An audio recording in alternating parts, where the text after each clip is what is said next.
Welcome to the SIDMA tutorial series, funded by EPA Region 5 and the Great Lakes Regional Water Program. In this tutorial, you'll learn how to add custom questions to a SIDMA survey. Though SIDMA provides an exhaustive list of questions to select from during the survey building process, there are still instances where authors have other questions, or questions specific to their particular region, that they would like to include in their survey. We've already logged into SIDMA and accessed our projects page. Custom questions cannot be added during the survey building process.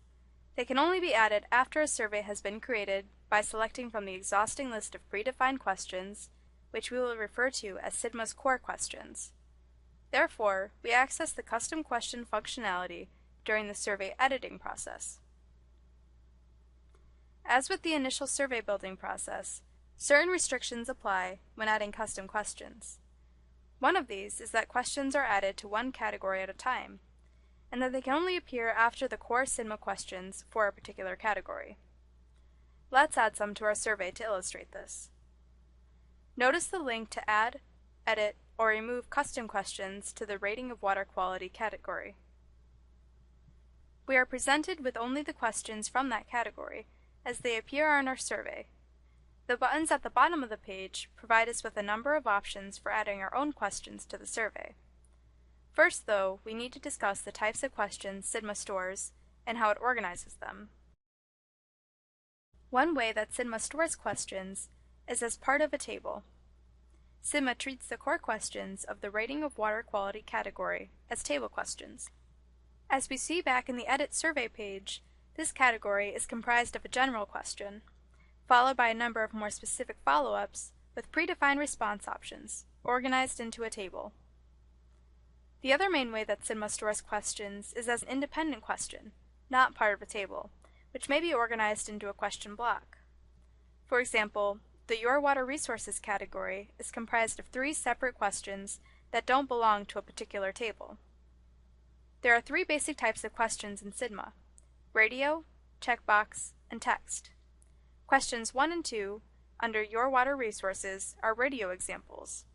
Respondents can only select one answer. Question 3 is a text example. Respondents are prompted to type in an answer.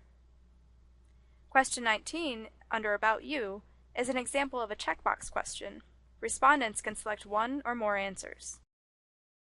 Let's look back at the custom question page and take another look at the table under Rating of Water Quality.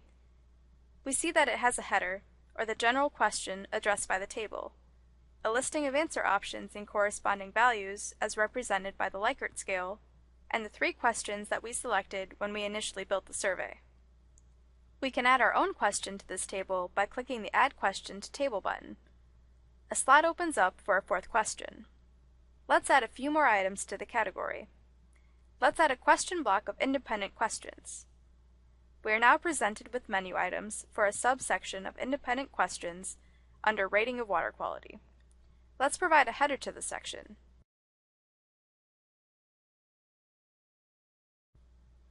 And now we'll add the first question.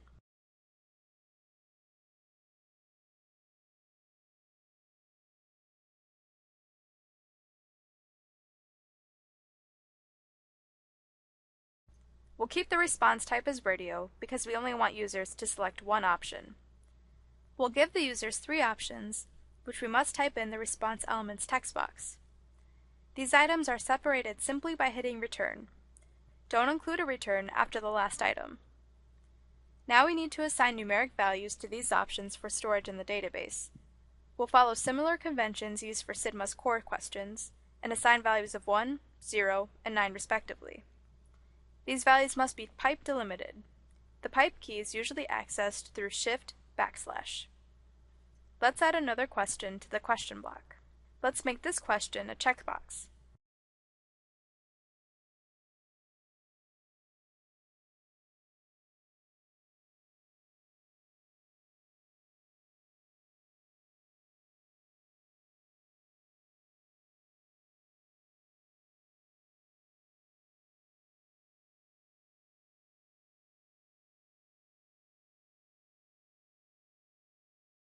Since respondents can select multiple answers, the response values do not have to be unique. we'll type in the value 1 5 times. Note that we have 5 values to correspond to 4 response items. We'll come back to this later. Let's add another question to this question block. We'll make this one a text question.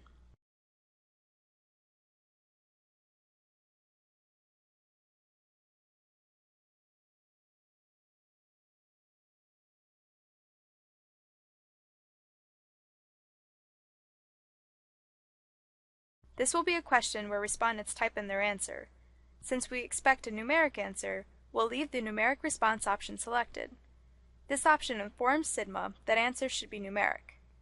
If a respondent tried to submit a non-numeric response to this question, SIDMA would alert them of the conflict and ask them to revise their answer. This ensures that SIDMA is able to calculate mean, standard deviation, and range measures for this question when analyzing response data. Note that the option is selected by default. Let's add one more text question to this block, and we'll make this a non-numeric response question.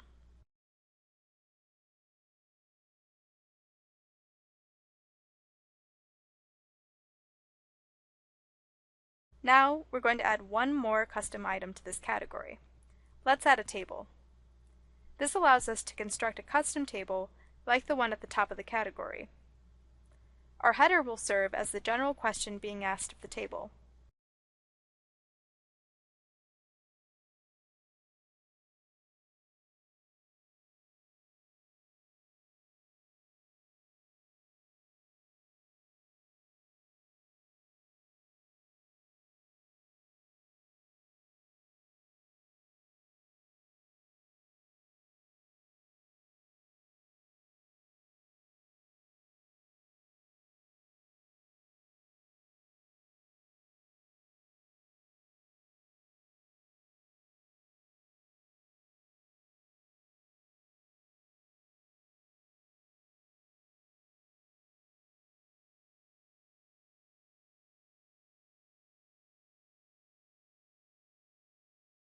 We're now ready to save our custom questions. Click the Save Edits at the bottom of the page. We are told that there is a conflict in question number 2. Recall that we intentionally provided too many response values to the checkbox question. Let's correct that and try again. Now, SIDMA returns us to the Edit Survey page.